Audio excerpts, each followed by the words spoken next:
Саясатчылар, бийлик, окуялар, тагдырлар. Салам радиосунда ачык микрофондо байланыш күтөбүз.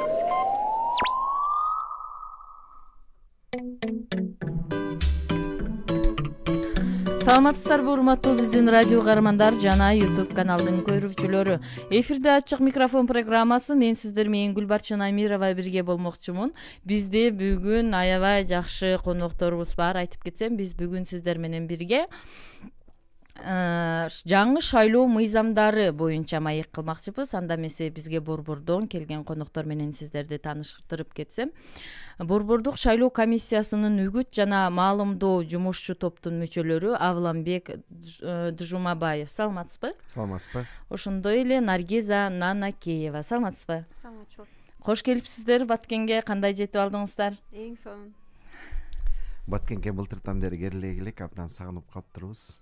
Абасы менен дем алып ошо такыр бүт алып Энергия алып атасыздар. Албетте. Рахмат. Ушул анда эмесе маегибизди баштасак, жаңы шайлоо мыйзамдары боюнча сиздерде азыр кандай иш-чаралар жүрүп жатат? Республика боюнча кайсы шаарларга бардыңыздар? Ошо тууралуу маалымат берип кетсеңиздер. Былтыр өзүңүздөргө белгилүү болгондой, былтыр эмес, ушул жайда ошол депутаттар каникулга чыгаардын алдында ошол мыйзам, жаңы шайлоо мыйзамдарын кабыл алган. Андан кийин эле бир айдай өтүп эле президент дагы жогорку кеңешке шайлоону жарыялап, ошо өзүнүн указына кол койгон. Мына ошондон тартып, азыр Борбордук шайлоо комиссиясы жана ошо Борбордук шайлоо комиссиясына тартылып иштеп жаткан эксперттердин баары өлкөнүн баарын кыдырып, ошо түшүндүрүү иштерин жүргүзүп жатат. Бир жагынан, экинчи жагынан бул парламенттик шайлоого болгон даярдыктарды көрүп жатабыз да. Анан кийин өзүңүздөр белгилүү болгондой, ошо жанагы шайлоо мыйзамдарына өтө көп кескин өзгөртүүлөр киргизилди. Ал жакта жанагындай бир мандаттык шайлоо дагы тутуму киргендиктен, азыр ошо регионалдык журналисттердин баягы ролу кескин түрдө өзгөрдү да, жогорулады. Ошондуктан биз ошол Кыргызстандагы болгон ошо региондогу журналисттердин баары менен жолугушууларды өткөзүп келе жатабыз. Мынакей биринчи жолугушууну Нарындан өткөздүк, Көлдөн өткөздүк. Кече күнү Оштогу биздин кесиптештер менен жолугушуп, бүгүн болсо ошол Баткендеги биздин журналисттер менен жолугушуп, аларга ушул бир күндүк чоң тренинг өтүп, ошо тренингдин алкагында кандай жаңылануулар бар, маалымат жана үгүт иштерине кандай таасир этип атат, эл менен кандай иштеш керек деген маанайда ошол Борбордук шайлоо комиссиясынын ичинде жумушчу топ бар. Ошо маалымат үгүт жүргүзүү боюнча ошол үгүт тобунда былтыртан баштап ошол Борбордук шайлоо комиссиясынын төрайымынын демилгеси менен ошо 7 мен деген журналисттердин баары тааныган медиа эксперттерди суранып киргизгенбиз. Алардын тажрыйбасы мол болгондуктан, чоң болгондуктан, мына 7 киши ошол Борбордук шайлоо комиссиясынын жанагы маалымат жана үгүт жүргүзүү жумуш тобунун курамында иштеп жатат. Алардын атын атап кетсек, ушу журналисттердин баарына белгилүү болгон Азамат Тынаев бар, Тамара Валиева деген эжекебиз бар. Бүгүн мынакей семинарларды, ошо тренингтерди өткөзгөнү келген мынакей Наргиза биздин кесиптеш, Семетей Аманбеков. Ошонун бүт тең ошо былтыртан баштап Борбордук шайлоо комиссиясынын ишине, ишмердүүлүгүнө сүңгүп кирип, ичинен көрүшүп кандай иштеп атканын, анан Борбордук шайлоо комиссиясынын ишин ачык, айкын жүргүзүүгө булар дагы абдан чоң салымдарын кошуп атышат. Эгер былтыр ошол жумушчу топ жанагы арыздар менен, анан кийин кайрылуулар менен гана иштеп, ошол жумуш топтун ичинде иш жүргүзүп келе турган болсо, быйыл болсо ошо биздин эксперттер жанагы жогорку Борбордук шайлоо комиссиясынан чыгып жаткан жанагы маалымдоо материалдардын контентине дагы, мазмунуна дагы киргизип, булардан дагы ошол кеңеш алып, булар менен макулдашып, анан кийин таратып атабыз да ошол маалымат сигналдарын. Анан кийин ошондуктан мен жана айтып кетпедимби, биздин журналисттердин жанагы ролу кескин түрдө маанилүү болуп жогорулап аткандыктан биз ошо кесиптештерибизге дагы ошо жолугушуп, ошо түшүндүрүү иштерин жүргүзүп, алар менен жанагы коммуникациябызды, байланышыбызды бекем кылыш үчүн мынакей бүгүн да бир WhatsApp топ түзүп алдык. Ошол шайлоо бүткөнчө ошол WhatsApp топ аркылуу ошо борбордук шайлоо комиссиясында кандай иштер жүргүзүлүп жатса, кандай маалыматтар чыгып жатса, ошону Telegram каналдар аркылуу, WhatsApp каналдар аркылуу, жанагы социалдык тармактагы биздин баракчалар аркылуу алар түздөн түз ошо оперативдүү түрдө ачык, айкын текшерилген маалыматтарды ошо борбордук шайлоо комиссиясынан алсын деп азыр ошо коммуникацияларды күчөткөнү келдик да. Рахмат. Наргиз эже. Биз эми бул мындай иш-чараларды Кыргызстандын бардык аймактарында жүргүзүп жатабыз. Ушу журналисттер ортосунда буга чейин Каракол шаарында, Нарында, кечээ Ошто, бүгүн мына Баткенде, Кудайым буюрса, эртең болсо Жалал Абадта, андан кийин Талас шаарында өтөт. Биз эми журналисттердин арасында эмне үчүн өткөрүп жатабыз? Анткени мурунку шайлоолордо журналисттер кандай каталарды кетирчү? Элементардуу түрдө маалымдоо менен үгүттүн дагы айырмасын билбегендик, мына ушул дагы түрткү болууда да. Анткени биз өзүбүз дагы журналисттер менен көп сүйлөшүп жатабыз. Албетте, маалымдоо менен үгүттүн көпчүлүгү эле биле бербейт. Бунун деле уяты жок. Ошон үчүн ушуну жакшылап түшүндүрүп берели деп. Анан кийин мындан тышкары мурунку шайлоолордо байма-бай мониторинг жүргүзүп келген уюмдар бар. Бул медиа өнүктүрүү борбору, алардын бири. Анан кийин алардын мындай бардык шайлоолорго мониторинг жүргүзүп келет. Массалык маалымат каражаттары кандай чагылдырып жатат деп. Ошондо мисалы кандай каталарды кетиришет, отчеттордо кадимкидей жазышат жана сунуштарды беришет. Мисалы кандай каталар кетирчү көпчүлүк учурда. Бул биринчиден жашыруун үгүттөр аябай ушу массалык маалымат каражаттарында көп болот. Экинчиден болсо ошо алып баруучулар өздөрү эфирде үгүт жүргүзгөн учурлар дагы катталган. Мындан тышкары оппоненттердин бири-бирин каралоого жол берилген, жана ошондой эле өздөрү дагы журналисттер материалдарында агитационный талапкерлердин кадыр баркына шек келтирген материалдар да жарыяланып кеткен. Бул албетте бунун бардыгы мыйзамдын бузулгандыгы. Мындан тышкары мына журналисттердин этика кодекси бар, мына ошондо дагы мындай нормалар бузулган да. Мындайча айтканда, анан биз мына ушул тренингтерде ушул кемчиликтерди кетирбегиле, шайлоону чагылдырганда, мисалы кадыр баркка эгер шек келтирсеңер, моундай жоопкерчиликке тартыласыңар. Маалымдоо менен үгүттүн айырмасы мына момундай деп аябай мындай жөнөкөй тил менен мисалдар негизинде азыркы күндө ушунун баарын түшүндүрүп жатабыз. Анан кийин журналисттер ыраазы эле болуп жатышат. Алар мына азыркы күндө мисалы албетте шайлоо мыйзамдардын баары жаңырды. Анан кийин жаңы эми шайлоо кандай өтөт, биринчи кезекте журналисттер өздөрү билиш керек да, элге таратуунун алдындачы. Анан ошон үчүн мунун баардыгы алар үчүн абдан пайдалуу болуп жатат, абдан сүйүнүп жатышат да, биз ушунун баарын билип атабыз деп. Рахмат, айтсаңыздар, ушу мына аз убакыттын ичинде эле ушул азыр бир эле жолу тренинг өтүп атат да Баткен шаарында. Ошол жеткиликтүүбү? Жетет деп эсептейсиздерби, кандай? Негизинен албетте бир эле жолугушуу менен биз баардык маселелерди чечип коюу мүмкүн эмес. Бирок азыр ушул региондордо борбордук шайлоо комиссиясы да бүгүнкү күнү ошол борбордук шайлоо комиссиясынын төрайымы да Баткенде жүрөт. Ошол баягы шайлоо процессине катышкан бүт тараптар менен иштеп ошо түшүндүрүү иштерди жүргүзүп жатат. Биз ошо менен эле токтоп калбайбыз. Биз жанагы байланыш каналдарды түзүп алып атпайлык, ошол байланыш каналдары аркылуу дагы биз байланышып, мындан ары дагы консультация кылып түшүндүрүү иштерин жүргүзө беребиз да. Анан кийин эле ушул баягы мынакей биз былтыр жаздан баштап ошо борбордук шайлоо комиссиясына тартылып иштеп жатабыз. Анан кийин эмне үчүн борбордук шайлоо комиссиясы баарын жашынака кылып уюштуруп иштетип атса эле, анан кийин жанагындай октябрь окуялар болуп кетти деген бир суроолор баягы пайда болушу мүмкүн да. Ошо баткендик жашоочулардан дагы, шайлоочуларда дагы ошондой суроо жаралышы мүмкүн да. Анан кийин биз ошонун дагы бир себептерин айтып коюш биздин милдет болсо керек. Мынакей былтыр ошо жазында жергиликтүү кеңештерге шайлоону жарыялагандан баштап эле дароо эле жанагы гир технологияларды колдонуу аракеттери болгон да. Маселен ошол жазында жергиликтүү кеңештерге шайлоону жарыялаганда эле чүй дегенде эле ошол Токмок шаарында, Ош шаарында жанагы чоюлчак үйлөр пайда болгон да, резиновый дома деп коет орусча.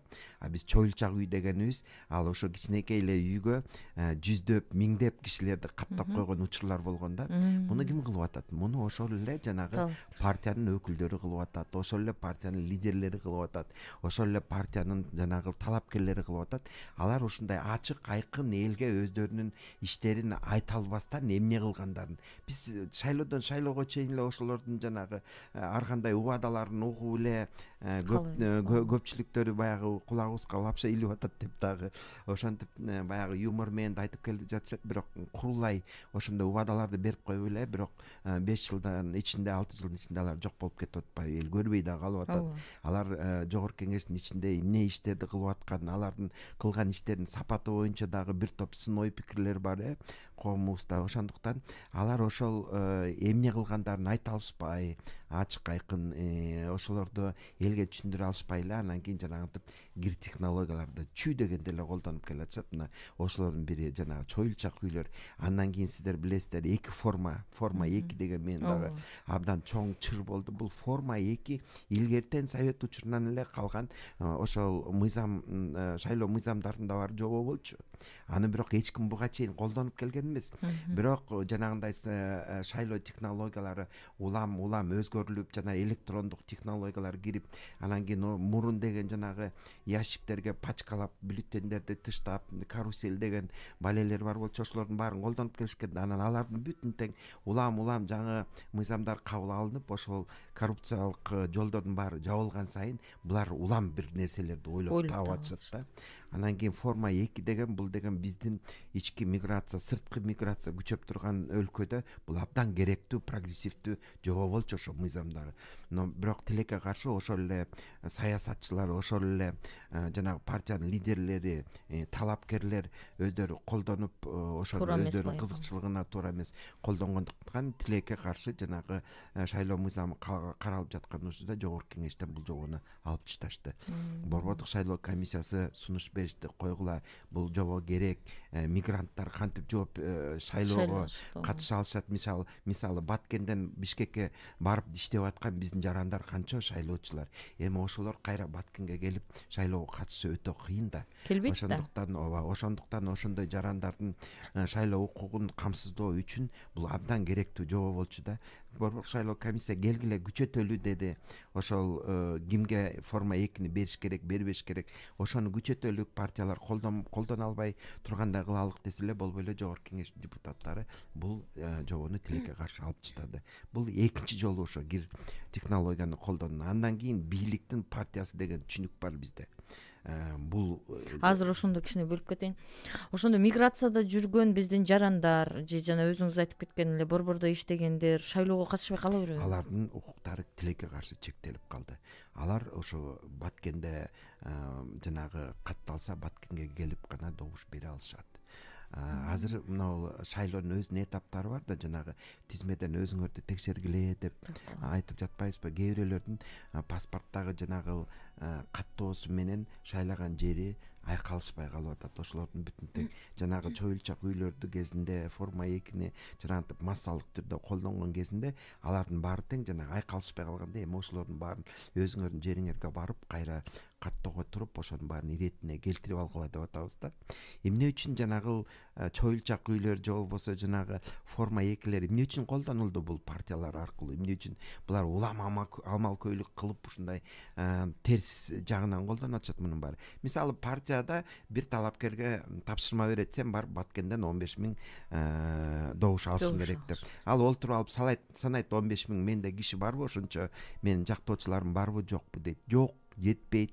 Анан ошол маалда алар Бишкектен, Оштон, Жалал Абадтан же болбосо башка бир шаарлардан, региондордон өзүнүн досторун, туугандарын, кудаларын, анан жээндерин ошолордун баарын алып келип туруп, анан кийин жана чойлчак үйлөргө каттатып коюп аткан ушундан болуп атат да. Анан кийин мен жанагы айткандай бийликтин партиясы дегенде түшүнүк бар.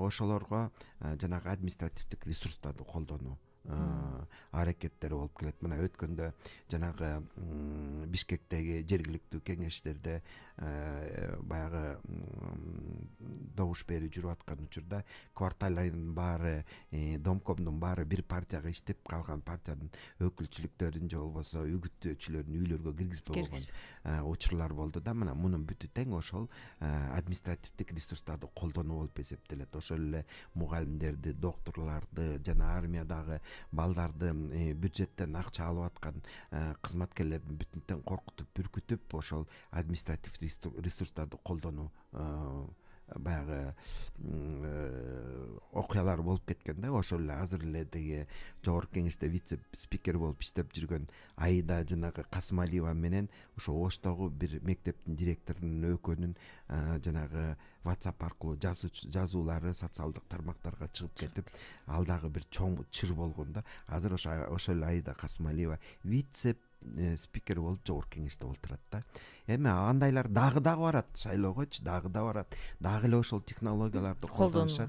Ошондуктан жанагы чойлчак үй, форма 2, анан кийин административ ресурс деп атабыз. Алар дагы жетишпей калып, айласы кеткенде анан кийин элди сатып алуу аракеттери жүрүп жатат. Мурун жанагындай сбростор болчу, каруселдер болчу, анан кийин участкалык жана округдук комиссиялар ошол процесске таасир эте алган. Баары электрондоштурулган да, аякта азыр адамдын кийлигишүүсү жок, аякта болбойт. Алар деген бул электрондук система. Ошондуктан аны кыла албай калгандыктан анан кийин элге барып, баягы жетишпей жаткан, кыйналып жаткан элдерди барып анан жанагынтип 500 сомдон, 1000 сомдон 5000 сомго чейин, алды $100 чейин ошентип сатып алуу аракеттери жүрүп атат да. Ошон үчүн бул нерсенин баары тең ушу шайлоочулар өздөрү баягы жана талапкерлер жөнүндө, партиялар жөнүндө маалыматтарды окуп, өздөрү туюп, ошону анализдеп, анан кийин эркин добуш берүү, тандоо, эркин тандоо бир алардын эрктерине ошол жанагы коррупционерлер, байлар ошо жогорку кеңешке киребиз деп жанагынтип таза жол менен бара албай, элдин алдында баягы уяттары уялышып эмне айтарын билишпей, анан кийин жанагынтип кир технологияларды колдонуп аткан талапкерлер тилекке каршы ошол шайлоо процессине таасир этип атат да. Анан кийин шайлоо бүткөндөн кийин эле жанагы ууру баратат, ууруну карма деп кыйкырышат го. Ошентип эле анан кийин ким жаман? Анан Борбордук шайлоо комиссиясы жаман. Ким жаман? Анан өкмөт жаман. Эмне ошолор камсыздай албай калды? Туура эми баягы Борбордук шайлоо комиссиясындагы бул уюштуруу иштерин жүргүзүп жатканда мүмкүн баарына колу жетпей аткандар болгон 12 мүчө бар ал жакта. Анан кийин албетте жана участкалык комиссияларда бир чоң армия иштейт. Анан кийин мүмкүн баардык нерсесине жетишпей калып жаткандыр. Бирок негизинен бул шайлоонун жанагы жыйынтыктарына мындай жанагы шайлоо процессине жигердүү катышып жаткан партиялар, талапкерлер, ошол партиялардын курамындагы кимдер экенин баарыбыз билебиз. Ал жогорку кеңеште кимдер олтурганын билебиз. Баарынын бизнестери бар, баары тең бай адамдар. Алар деген ошол өздөрүнүн бизнесин сактап калыш үчүн, өздөрүнүн жанагы абалын баягы кармап туруш үчүн ошол чечим кабыл алуучу мамлекеттик органдарга, өкүлчүлүк органдарына жанталашып кирип, мындан ары дагы ошол абалды ошо элдин жашоосун жакшыртууга багыттабай, өзүнүн кет башын ойлогон адамдар ошондой кылып жанагындай кир технологияларды колдонуу менен элди жантып сатып алуу менен ошол шайлоонун жыйынтыктарына таасир этүү аракеттер жүргүзүп жатат. Ошон үчүн тилекке каршы мынакей быйыл да биз октябрь айында кечеүнкү ошол шайлоо болгон. Былтыр ушул күндөрү ушундай жанагындай жагымсыз окуялар болуп кетти. Мына ошонун бүтү тең ошол урлардын, коррупционерлердин ошо шайлоого катышып жаткандыктан, жанагындай кир технологияларды колдонуп жаткандыктан ошолордун таасири түздөн түз шайлоонун жыйынтыктарына тийип жатат да. Анан кийин ошолор эле жанагы шайлоо учурунда байкасаңар, жанагы электрондук урналар иштебей атат, анан кийин тигинтип атат, минтип атат деп ошолордо кечээ күнү мынакей Оштогу биздин кесиптештер менен жолугушканда айтып беришти да. Атайын ошондой топтор бар экен да. Булар ошо шайлоо системасын азыр тутумун дискриминация кылып, элге жамандап, булар тигинтип атат, минтип атат, анан кийин олтуруп алып бурап коюп атат, анан добуштарды кошуп коюп атат деп бир ушундай ушак айыңдарды атайын чыгарып, мурунку шайлоо тутумун кайра алып чыгып келип, анан кийин жанагынтип бюллетендерди, эскиче бюллетендерди жанагынтип пачкалап салып, ошентип бир партиялардын же болбосо бийлик партиялардын пайдасына колдонуу үчүн ушундай дискриминация кылган аракеттерди да көрүп жатабыз да. Ошондуктан эл дагы ушуларды туура түшүнүп, туура баа берип, ким муну эмне кылып атканын, кандайча муну кылып аткан жолдорун бүтүн тең биз ошо айтып берип, биздин кесиптештерге дагы түшүндүрүп берип, алар ошол жаңы мыйзамдардын жоболору боюнча дагы көп маалыматтарды алып, анан кийин жанагы коммуникацияларыбызды баягы бекемдеп алалы деген ниет менен ошо баарыбыз тең, ошо журналисттер, биздин кесиптештер бир муштум болуп, баарыбыз тең ошо акыйкатсыз бир жанагындай мыйзам бузуулар болуп жаткан жерлердин баарын ачык, айкын жана объективдүү көрсөтүп берсек, мен ойлойм бул шайлоонун дагы жыйынтыктары туура болот го депчи. Анан кийин бул шайлоо процессине дагы таасир эте турган, анын жыйынтыгына таасир эте турган дагы бир жагдай бар да. Ал деген жанагы күч органдарынын иши. Ошол тилекке каршы жанагы канча мыйзам бузуулар болуп атат, тартип бузуулар болуп атат, ошолорго булар керектүү деңгээлде көңүл бурбай, алардан тыянак келбейинче, баягы корутундулар келбейинче борбордук шайлоо комиссия дагы чечим чыгара албай атат. Ошо партияларды оюндан чыгарып калуу деген нерселерди кылбай атат. Бирок азыркы тапта ошо жанагы штаб иштейт өлкө боюнча. Ошол штабтын төрагасы кылып жанагы коопсуз кеңештин катчысы карап атат. Мен ойлойм бул дагы болсо азыркы бийликтен барган партиялардын эми бул жарандардан элдерден ошондой бар да, эми бийликтин партиясы жеңет, жана өзүңүз эле айтып кеткендей, биздин органдар деле аларга эч бир эме чара колдонбойт, аларда бузуулар болсо кала берет деп оппозиционный партиялардан гана жалып түшөт да. Көп эл тургундар мисалы шайлоого барбай деле коет да. Мен барганда деле бийликтин партиясы өсөт депчи. Ооба, сиз туура айтып атасыз. Жанагы башка баягы категорияларга караганда жаштар шайлоого барышпайт. 45% алардын шайлоого катышуусу башка курактагы категорияларга төмөн. Себеби ошондой ишенбейт, ошондой стереотиптер болуп калган. Ошондуктан бийликтин партиялары катышып келген, катыша берет, мында дагы катышат. Ошондуктан биз баарыбыз тең ошо эл, журналисттер, коомчулук баарыбыз тең ошол ачык, айкын процесске канчалык жигердүү катышып, ошолордун бүтүн тең көзүн чукуп көргөзүп турбасак, анда бул стереотип сактала берет. Бирок эми шайлоо таза өтөт деп мисалы президент өзү шайлангандан бери айтып келатат. Анан өткөндө баягы жергиликтүү кеңештердин жыйынтыгын көрбөдүкпү? Жергиликтүү кеңештердин мындай кеңештерге шайлоолор болгондо айрым жерлерде мисалы шайлоонун жыйынтыктары жокко чыгарылып, кайрадан шайлоо болду. Алар эмнеге жокко чыгарылган? Анткени ошол жерде мындай кир саясий технологияларды жүрүп кетти. Колдонгон партиялар четтетилип, андан кийин шайлоонун жыйынтыгы таанылбай, анан кайра шайлоо өткөрүлбөдү. Анан бул деген мындай жакшы көрүнүш, анткени бул мындай сабак да болду айрым партияларга дегендей. Анан эми шайлоочуларды эми таза өтүшү албетте бийликтин саясий эркинен, анан шайлоочулар өзүбүздүн колубузда. Шайлоочулар өзүбүз активдүү шайлоого катышсак, жаштар дагы келип, анткени келип шайлоого катышышыбыз керек биринчиден. Экинчиден сатылбаш керек. Өзүбүз жанагы кир технологиялардын курмандыгы болбошубуз керек. Анткени бул биздин келечегибиз чечилип жаткан күн да. Анан кийин кимди тандашыбыз керек, анда кимди тандашыбыз керек деген суроо туулат да. Кимди тандаш үчүн биз ошол шайлоого катышып жаткан талапкерлер тууралуу маалыматтарды өз алдынча издешибиз керек. Биз көбүнчө албетте алардын көбүн билебиз. Мисалы Политмер KG сайты, Политмер KG деген сайт бар.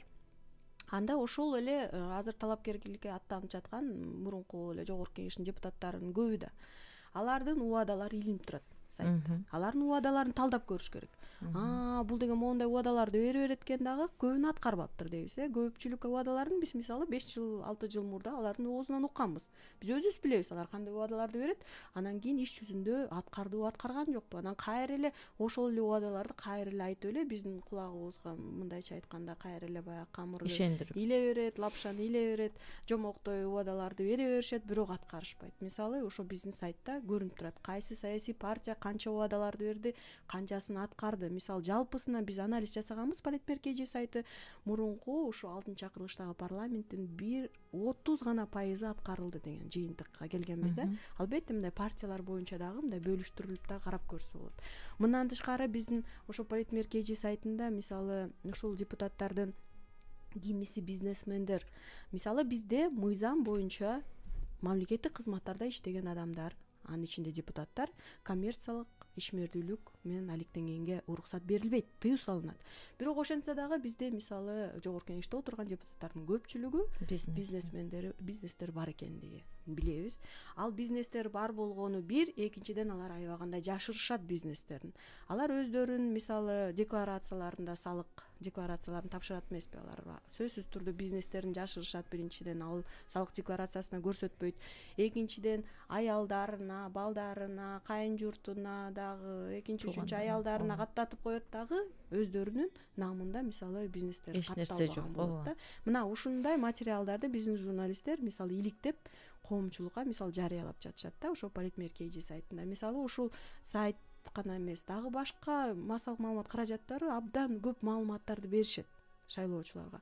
Болгону эле интернеттен эле Google'дан издөө системалары аркылуу ушул депутаттар тууралуу эле маалыматтарды издеп, анан өз алдыбызча ойлонушубуз керек. Эч ким сизге келип айтпашы керек, могуга добуш бер деп. Өзүңүзчө, ар бирибиз өз алдыбызча ойлонуп, баамдап, талдап, анан кийин жүрөгүбүз менен добуш берсек, мына ошондо биздин мамлекет оңолот эле да, Кудай буйрса. Таза шайлоо болот, Мына айтып кетсеңиз, шайлоодо азыр жана Наркес өзүңүз айтып кеттиңиз, маалымдоо менен үгүттүн айырмасы боюнча азыр журналисттерде бул эң эле мындай чоң суроо болот да, экөөнүн айырмасын айырмалап билүү, адашып деле берип алдым деп коюшу мүмкүн. Ошону азыр биздин угармандарга түз эфирден Журналисттер албетте маалымдоо менен үгүттүн айырмасын өздөрү билбегенде биринчи кезекте көпчүлүк учурда өздөрү ошол шайлоо процесси тууралуу маалымат жазууда коркушат да биринчиден. Эгер үгүт деп алсам, анан кийин бизди Борбор шайлоо комиссиясы биздин массалык маалымат каражаттарын аккредитациядан чыгарып салабы, же бизге штраф салабы, же эскертүү береби, жок эле дегенде деп коркуп көбүнчө шайлоо процессин чагылдырбай да коюшкан учурлар көп болот да. Эч качан коркпош керек. Мисалы саясий партия тууралуу, талапкерлер тууралуу маалыматтарды берүү, алардын шайлоо программасы тууралуу маалымат берүү, бул маалымдоо жөн гана. А үгүт болсо бул ушуга добуш бергиле, бул саясий партияга же талапкерге добуш беришиңер керек. Эгер биз буларды тандап алсак, жашоо моундай өзгөрөт. Же жакшы жагына, же жаман жагына. Жакшы жагына мактаган, жаман жагына өзгөрөт деген каралоо болуп калат да. Каралоо албетте буга тыюу салынат, мыйзам тыюу салат. Бирөөнүн кадыр баркына шек келтиргендик деген статья менен дагы жана ошондой эле каралоо ошол үгүт боюнча дагы жобо бар, ошол жагында дагы мисалы чара көрүлөт да. Ошон үчүн да коркпош керек. Анан кийин үгүт материалдарын мисалы бизге саясий партиялар берет. Жарыялап койгула депчи журналисттердин редакцияларга. Анан ошондо мисалы жарыялаганда жөн эле жарыялап койбош керек. Жөн эле жарыялап койсо бул жашыруун үгүт деп эсептелинет дагы. Жашыруун үгүт үчүн мыйзам бузуу деп эсептелинип, ага каршы чаралар көрүлөт. Жашыруун үгүт деп эсептелип калат. Албетте саясий партиялар же талапкерлер жең ичинен акча төлөп жайгаштырып кой дейт да. Анан бирок массалык маалымат жоопкерчилик массалык маалымат каражатында болуп калат. Мына алар өздөрү жайгаштырып койду дейт дагы. Чындыгында анан жоопкерчиликти массалык маалымат каражаты тартып калышы мүмкүн. Бул учурда эмне кылыш керек? Талапкер же саясий партия алып келсе, жанагы алардын өздөрүнүн шайлоо фондунан төлөнүш керек. Ал редакция менен ошо саясий партиянын же талапкердин ортосунда сүйлөшүү, келишим болот сөзсүз түрдө. Анан кийин ал жерде мисалы выходные данные деп коет, орусча, кыргызча даректелме маалыматтардын баардыгы көрсөтүлүшү керек. Даректелме маалымат биринчи кезекте бул аты жөнү талапкер тарабынан берилсе же саясий партия болсо анда ыйгарым укуктуу өкүлү келет же заказ берген дагы бир өкүлү башка. Андан сырткары мисалы агит материал, буклеттен алынган маалымат болсо тиражы да көрсөтүлүшү керек. Анан кийин шайлоо фондунан канча ошо шайлоо фондунан бөлүнгөндүгү тууралуу маалымат сөзсүз түрдө болушу керек. Жана башка дагы мындай маалыматтар бар. Бул маалыматтар сөзсүз түрдө көрсөтүлүшү керек. Бул көрүлбөсө анда жашыруун үгүт деп эсептелинет, дагы чара көрүлүп калат. Ошо биринчи кезекте маалымат берүүдөн коркпош керек да. Маалымат жана мен айткандай, эгер жөн гана саясий партия тууралуу же талапкер тууралуу маалымат болсо, ал бере бериш керек, коркпой эле. Шайлоо программасындагы мына моундай нерселерди убада берип жатышат деген деле бул дагы маалымдоо. Анткени канчалык шайлоочулар жок, ошондо маалымат берүү деп айтып атасыз да азыр. Эми бизге баткенде көп эле партиядан мындай таанылгандар деле келбейт да. Эми өзүнүн тааныган талапкерлеринин партиясы боюнча эле маалымдап койсо, бул дагы болобу? Же башка партияны дагы кошуп баарын чогуу бирдей маалымдаш керекпи? Мисалы, бир материалда баарын алсаңыздар болот, же болбосо кезек менен бирок баарына чыгарыш керек. Бирок бул жерде бирдей мамиле, бирдей укуктуулук деген принцип бар. Бул жерде баарына бирдей мамиле кылышыбыз керек. Мисалы, бир мандат округ болгондон кийин Баткенден дагы келишет да. Алар келип, мисалы, бир талапкер келгенден кийин аныкында чыгарышыңыз керек. Дагы талапкер кайрылабы, аныкында чыгарыш керек. Анан башка талапкерлерден да сурап көрүңүздөр. Албетте бербей койсо маалымат, эми алар өздөрү күнөөлүү да. Бирок сураш керек. Бирок сурап койсоңуздар болот. Экинчиден, сиздерге да кайрылса, сиздер сөзсүз түрдө мындай чыгарып койсоңуздар жакшытан. Кайрылбаса деле, мисалы, сурабай калсаң эч нерсе эмес да. Сурабай калсаң эчтеке эмес, бирок сурап койсоңуздар деле болот. Бирок баарына тегиз мамиле кылыш керек. Өзүңүз жок, эми тегиз мамиле кыласың, айтып атпайм, эми Баткен шаарында бизде региондордо биз билбей каласың да, кайсы партиядан, анан жана өзүңүз айткандай эле тааныган билген партияңдан сурап маалымат аласың. Үгүт эмес, эми маалымат аласың, чыгарасың дегенде. Значит, болот экен да, просто маалымат катары берип өткөнгө. Болгону мына ушул саясий талапкерге добуш бергиле деген деле кетет да анан кийин. Анан мисалы радио, сиздердин мисалы медиа продуктууларда чыгарып атпайсыздарбы? Эмблемасын, саясий партиянын атын аларды коюлбаш керек. Көрсөтүп, анан кийин ошо символикаларын мисалы көрсөтүү дагы мындай үгүт деп эсептелинет да, ошол жагынан да абайлаш керек. Жөн эле партиянын атын айтып туруп эле эч кандай бир эмблемаларсыз чыгарып маалымдап атасыздар. Катар менен бир нече партиялардын атап кетишиңиздер керек. Бир партияга мындай басым жасап коюу дагы, мисалы, көп материалдардын сериясын чыгарышыңыздар мүмкүн, же бир чоң материалды алып чыгасыздар дагы ошол жерде партиялар жөнүндө бирөөсүнө басым жасабаш керек. Баарында бирдей маалымат. Анда жана сиз айттыңыз да, биздин сайтта ушундай маалыматтар бар деп түшүндүрүп кеттиңиз, мурдакы эми партиялардын өздөрүнүн жумуштары аткарылдыбы, аткарылбадыбы, ошону алып туруп, мисалы, биз өзүбүз билген партияны алып туруп, салыштырып туруп, мынандай убадаларды берген экен. Азыркы убадалар мынандай маалыматтар бар экен деп чыгарса деле болот. Чыгарсаңыздар, бул үгүт эмес. Ал факт менен кылынган нерсе. Бирок мисалы Наргизада бүгүн окутууда түшүндүрүп атат да журналисттергечи, жанагы скрытая реклама деп коет да. Ошол партиянын азыр баары тең партиялар бири-бири менен биригип атпайбы? Мун жөнүндө маалымат кетип атат, бул маалымат материалдары. Бирок ошол партиянын ичинен билмексен болуп, бир талапкер биздин партия келечектеги жогорку кеңеште 30 орун алган жатабыз десе, бул жерде уже катылган реклама болуп калды да. Ал жөн эле баягы өзүнүн божомолдоп айтып атат, бирок ошол эле учурда мактанган элемент кирип калып атат да. Бул болсо ошол жанагы скрытая реклама деп, катылган реклама, жарнама деп кабыл алса болот да. Ошондуктан ошондой нерселерден этиятташ керек. Жанагы кээ бир ошо жергиликтүү телеканалдар дебат өткөзөлү деп атышат да. Эми дебатта олтуруп, эки талапкер менен баягы сүйлөшүп олтуруп, анан бирөөсүнө эле суроо берип койсо, биздин программа шундук, ошол программанын негизинде добуш бергиле десе, бүттү, силер үгүткө өтүп кеткен болосуңар да. Ошондуктан ошондой нерселерди кылып атканда эгер алар акча төлөбөсө же болбосо жанагындай тегиз мамиле кылбай кала турган болсоңор, анда силерди күнөөлөп калышы мүмкүн да. Жөн эле программасын, мисалы биздин программасын экөөгө тең берсең, экөө тең тааныштырып эле. Эми бул жерде эми сиз айткандай биздин партияны колдогула, шайлагыла деген сөз айтылбаш керек да. Маалымдап баарын айтып кете бериш керек. Бирок эгер өздөрү сөзсүз түрдө мындай эфирди пайдаланып аргандай метилип калат да, бирок бул учурда жоопкерчиликти өздөрү тартышат. Өздөрү айтып эме кылып калса, суроодон деле. Эгер дебат болсо, негизи дебатта мүмкүнчүлүк берилип атат да аларгачы, алар каалаган айтып алганга эме кылыш. Укуктарын Жана пайдаланышат. тегиз мамиле кылыш керек деп атпайбызбы? Мисалы, ушул шайлоо тарыхында биринчи жолу окуя болгон экен, тиги мамлекеттик биринчи каналдын башкы директорун биз айыпка тартканбыз, ошол жана жумушчу топтун ичинде карап отурупчу. Себеби деген алар дебат учурунда баарына мүмкүнчүлүк берген, бирок ошол дебаттын материалдары, видеолору алардын YouTube каналына жайгаштырылып атканда, анан кийин алар деген бир партияныкын жайгаштырып, экинчисинкин жайгаштырып койгон. Анан кийин биз чакырганда баягы аккредитациядан өтүшөт да, жалпы коомдук каражаттар. Ошол жеринде жазылган алар эмне кылып бере алат, канча турат депчи. Анан кийин тиги келет дагы, анан ийнин кушурат, эмнеси бар экен, мен каналдын эфирин бербедимби, мен баарына бирдей мамиле кылып атпаймынбы деп. Сайттың дагы иштеп атат да. Эмне үчүн сен сайтка бирөөнүкүн коесуң дагы, бирөөнүкүн койбойсуң?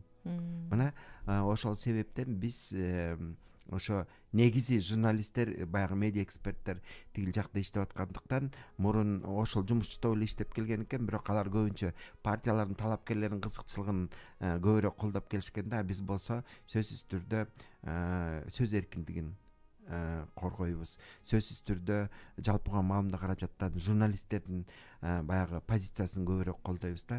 Обу жок эле жөндөн жөн эле ушу жанагы Наргиз айткандай партиялар тартип бузса, журналисттерди кошо жанталашып баягы айыпка салып, баягы өздөрүнүн араң багып аткан редакциялык саясат менен жашап аткан журналисттер да бар бизде. Баары эле тиги байлардын каналдары эмес, баары эле өкмөттүн каналдары эмес. Ошентип мынакей сиздерге окшоп өз редакциялык саясаты менен, журналисттердин коллективи менен, жамааты менен өздөрү багып аткан топтор да бар. Жалпыга маалымат каражаттары бар.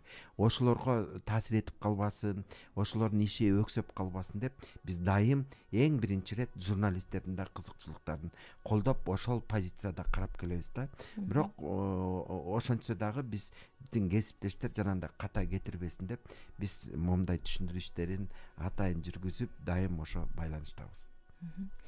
Рахмат сиздерге. Урматтуу биздин угармандар, менимче аябай сонун маек болду.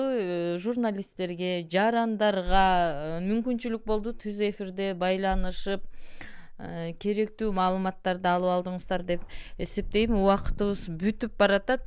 Ошон үчүн сиздерге ачык микрофон. Кичине болсо деле айтылбай калган дагы ой тилектериңиздерди айтып кетсеңиздер болот. Ооба, урматтуу Баткендик биздин бир туугандарыбыз. Сиздер башыңыздардан өтө көп кыйынчылыктарды өткөзүп жатасыздар. Ушу чек арага жакын болгондуктан сиздер абдан чоң эрдиктерди көргөзүп атасыздар. Биз ушул жакында ушул эки өлкөнүн ортосунда болуп кеткен ошо чек арадагы Чыр Чатактагы бир топ жоон журналисттердин тобу келип, сиздердин абалыңыздар менен таанышып кеткенбиз. Акырындап турукташылып жатат. Биз дагы силердин жашооңуздардан маалымат алып, материалдарды кылып жатабыз. Сиздер ошо туруктуулук менен ушул өзүбүздүн баягы Кыргызстанга дарбаза ошо Баткенден ачылат. Ошондуктан сиздер да ошо туруктуулук кылып, патриоттук сезим менен ушундай көп кыйынчылыктарды көтөрсөңүздөр дагы ушул Кыргызстандын чек арасын коргоп, ушуде жашап жатканыңыздар үчүн биз таазим айтып, ийилип рахматыбызды айтабыз.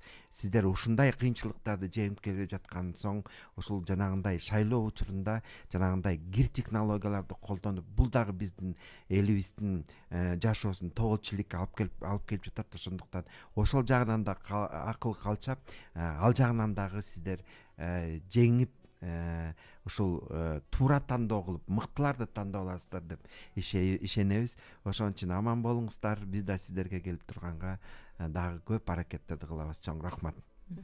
Эми буюрса мына 28 ноябрда шайлоо болот. Эми жаңы система менен шайлоо болот. Эми 90 депутат келет жогорку кеңешке. Анан кийин шайлоочуларга айтып коет элем, 2 бюллетень болот колуңуздарда. Бир бюллетеньде мисалы саясий партия, анан кийин астында болсо кандидаттын номерун көрсөтүш керек. Ал эми экинчи бюллетень болсо жана бир мандаттуу округдардан шайланган талапкерлер үчүн добушубузду беребиз.